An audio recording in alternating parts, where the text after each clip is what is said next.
All right, so let's clear the air. This is supposed to be a live, but I found out this morning that I don't have enough followers to go live yet. So if you're not following, make sure you do that. So obviously, there has been a lot of controversial clips going up lately surrounding Drake. So I want to talk about those clips. I want to talk about why I think Drake has the best discography, clear some things up within that, talk about the Drake hate, and just about his legacy overall from my viewpoint. So starting with the clip that started it all, I said on one of my episodes that Drake has the best discography of any artist ever, and that gap is getting wider. And I knew it was gonna be controversial. It was a hot take for a reason. I asked everybody to come in with a hot take, and that was mine. But I did not think it was gonna get the comments that it got. And I didn't think it would cause this outroar where all the comments would be flooding in. Thank y'all for the engagement, all the haters, all the fans, and everyone in between. Because I understand you can criticize Drake without being a hater as well. So let me talk about that for a second. Is Drake my favorite artist? Yes. Does Drake have my favorite discography? Yes. Are there other artists that may have a better discography to other people? Absolutely. I think what happens is we talk about best versus favorite sometimes.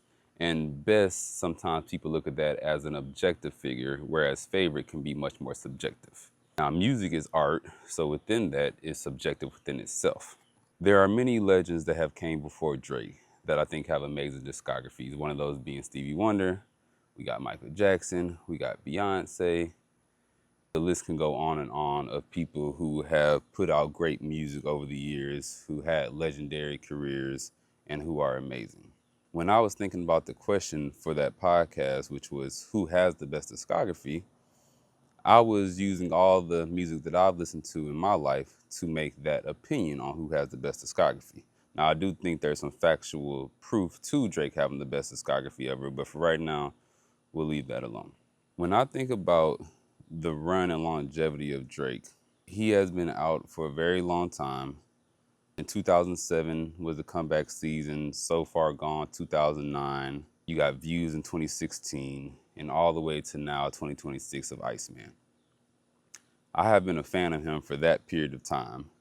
And through the course of his career, he has gave us 32 albums. 32 albums of rap, of R&B, of some house, some pop. I love to call him a pop artist, even though he is a rapper at heart and has gave us more bars than any other genre. But he has gave us a lot. He has influenced a lot. He has built up a sound both in the city of Toronto and helped project different cultures and different sounds from different cultures. We're going to talk about cultural appropriation and him being a culture vulture. I have full respect for the legends. And I haven't listened to Stevie Wonder enough to really compare those two. And I think it's hard to compare different eras. You know what I'm saying? If I'm listening to Michael Jackson or Stevie Wonder, and then I put on Drake, the music is vastly different. And it has evolved a lot to make it vastly different. There couldn't be a Drake without a Stevie Wonder and Michael Jackson. I understand that. So when I'm talking about who has the best discography, I'm just saying who I think has the best discography. Same way I brought up the Michael Jackson, excuse me, I brought up the Michael Jordan versus LeBron. Michael Jordan was that dude. But when I go look at the highlights, and then I look at the highlights of LeBron, I think it's a clear difference because things evolve. If we look at track, people get faster. High jump, people can jump higher. I think the same thing with music. I think production gets better. I think lyrics and wordplay get better. I think the ability to blend genres has evolved music as well. So all these things go into why I think Drake has had the ability to be one of the best artists ever. A lot of people talk about Views being one of his last good albums. And they said, oh, he may have 32 albums, but it's trash. I'm saying it should be quality over quantity. I personally don't feel that way. And you have a right to your opinion to feel that way. But when I listen to his music, I hear a lot of good content. I hear him being vulnerable. I hear him talking about things of proving himself and being ultra ambitious. I hear him celebrating his wins and celebrating success. I hear him being competitive and not backing down from battles. You know what I'm saying? He has nothing to gain with going to battle with a Pusha T. going to battle. He went to battle with a Kendrick Lamar, with a Chris Brown, with a Meek Mill, and that is a part of rap as well. I'm saying going up, not being afraid of the challenge, and saying, "Look, my pen versus your pen. Let's go."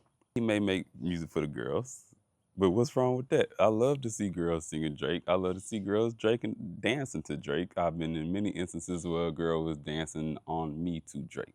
So those are some of those are some of the experiences that live close in my heart as well. You know what I'm saying? I accept all realms of Drake. Now, my personal favorite Drake songs are the deep cuts. I've mentioned my playlist, Deep Cut Drizzy, many times, so you can definitely go check that out. And then R&B Drake. I love that Drake as well, where he's singing and giving the melodies. Outside of that, I think Drake has always been great at making hooks, making hit records, both for himself and other people. So when I just look throughout his career for almost the last 2 decades, I see a guy who's been on top for almost 2 decades. It's hard for me to imagine anyone who has had the longevity and the versatility and the consistency of an artist such as Drake. So for me, it's a clear decision that Drake has the best discography. And for me, when I'm having that conversation, I kind of want to leave alone the legends because, again, I think it's hard to compare eras. And I also can understand how my question and my answer can trigger people by me saying, oh, he is the best ever. And maybe I should say that he is my favorite ever. So I'll give y'all that. But it still stands that I do think he is objectively one of the best artists ever, while also understanding that art is inherently subjective. Drake redefined what a mainstream rapper could do. And I think a lot of times the super strong hip hop fans, they come in and they say, well, he's not even a rapper, he's a pop star. And it's like, no, because he raps. So he's a rapper. And what is a pop star even? What is pop? Popular music. He makes popular music. Yes, absolutely. He makes R&B music. Absolutely. He makes a little bit of house, a little bit Caribbean. Um, Being able to do it all for me shouldn't be something that's punishing. Let's talk about the culture vulture because that's something that gets brought up a lot and something that I've seen in my comments. For me, there's a big difference between culture appropriation and appreciation. A vulture is a bird. Let's take it all the way down. A vulture is a bird that comes down and sees a carcass, a dead body, whatever it is, a dead animal, and eats off of that animal without giving nothing to that animal, nothing to that body, and then leaves. So you take without giving, right? I think what Drake does is the exact opposite, which is he identifies a sound, he appreciates that sound, he goes to the artist or artists who are making that sound, and he collaborates with them. So he's not taking it and leaving. He's not just eating caucus and flying away. He's landing in Atlanta. He's landing in the UK. He's landing in the Caribbeans. He's talking to the artists. He's getting in the studio. He's making songs with them on the record that are then released and are made very popular and then helping their number. Y'all know what a Drake verse does. Y'all know what a Drake hook does.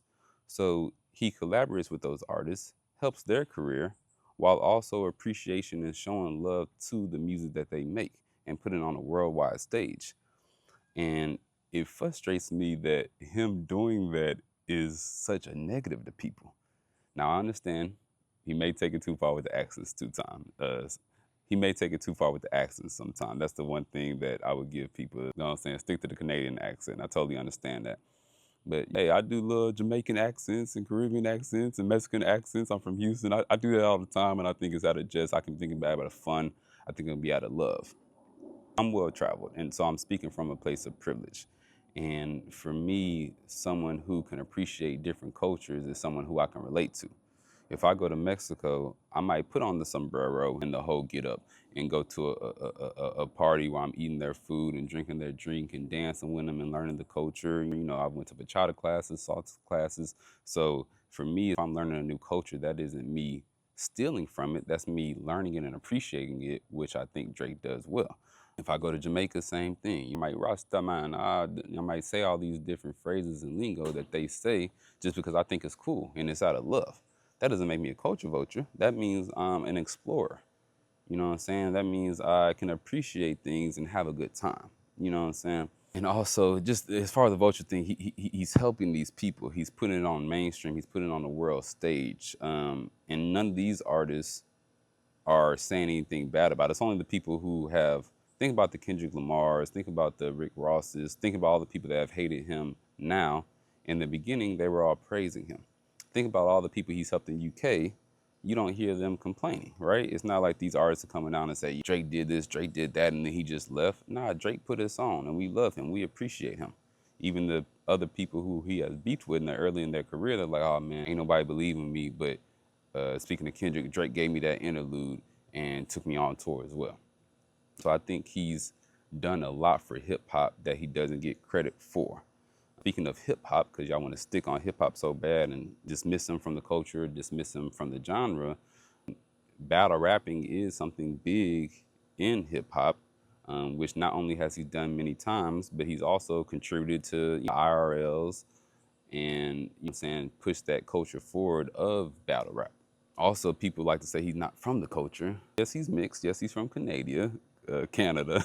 He's Canadian. He might have been on TV, but his dad is a black man who was in jail. He was in Memphis with his cousins and his uncles listening to certain music that we would listen to when we were growing up. This is, when does being mixed cancel you out? And I'm not going to cancel someone out from being from Canada either, or from being on TV either. Hip hop started in college in dorm rooms. So yes, hip hop can be about struggle, and maybe he didn't struggle the most, but that's not all it is, and it encompasses much more than that. Let's talk about the Drake hate. Why do people hate Drake so much? I think that people hate him so much mainly due to overexposure.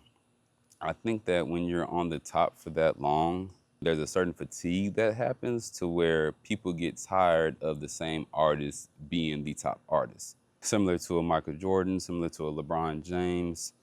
I'm a very big basketball fan, so those examples I always go to. But I think when someone's at the top for a long time, you breed haters. I've said it time and time again. I was a big Kobe Bryant hater growing up. I had no idea why. I know many Tom Brady haters. And sometimes you hate on winners, and that's just a thing. And also, you can get tired of someone being great for so long and want to go for the underdog, want to go for somewhere else. It's totally understandable. I get it. I just want us to recognize that that is a big issue that we have with hating on greatness. One of the biggest things people bring up and hate on him for was the infamous Quentin Miller reference tracks. From that day, from those moments, he has been criticized for having ghostwriters and not actually being a good writer, and oh, he don't write this, he don't write that, he not really like that.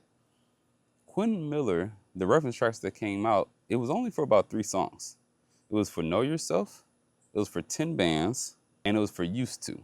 First of all, collaborating with other artists, I feel like is okay. Working with other writers, I think is okay.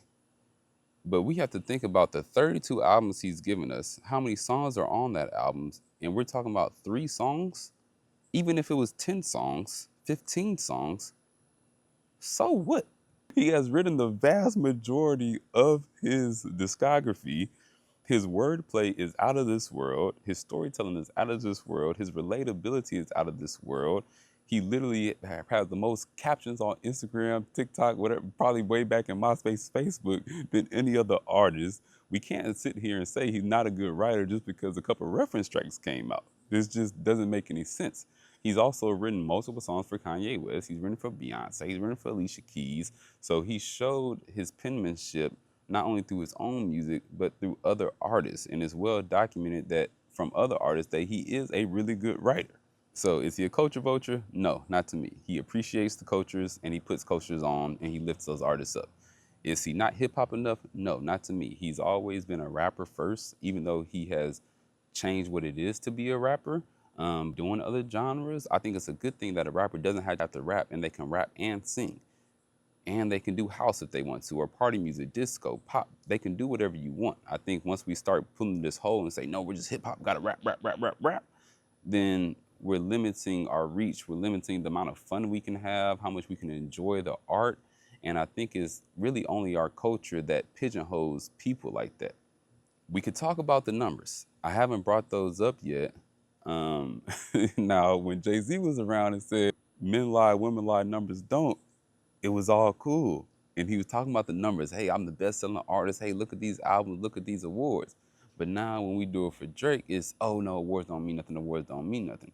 Well, they do, because the numbers do tell a story. And I'm not gonna go through those numbers because there's way too many.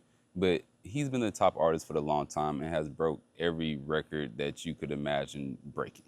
Okay? And there's a reason for that. There's a reason that so many people listen to Drake. It's not because he makes bad music. It's not because there's so many haters. It's not so there's so many content creators. It's because he makes good music. That's something that people have to just accept. The numbers are there because the music is good. I've seen many people compare it to McDonald's. Oh well, yeah, people may eat McDonald's a lot, but that don't mean it's better than a steakhouse. Well, one, steak and McDonald's are very different prices. So you have to compare apple to apples because music is free, or at least it's subscription based, it's the same price. So if everyone loved McDonald's, we loved McDonald's when we was kids, and y'all still love those fries right now. I ain't been to McDonald's in probably over a decade, but we can recognize that it's better than Burger King, that it's better than Jack in the Box, like it's better than these other franchises that are on the same level as them as far as price wise and what they're serving. I think replay value is a very important factor to how successful you are as an artist, how loved you are as an artist, and his albums from years ago still chart today. His albums from years ago still get played today in clubs.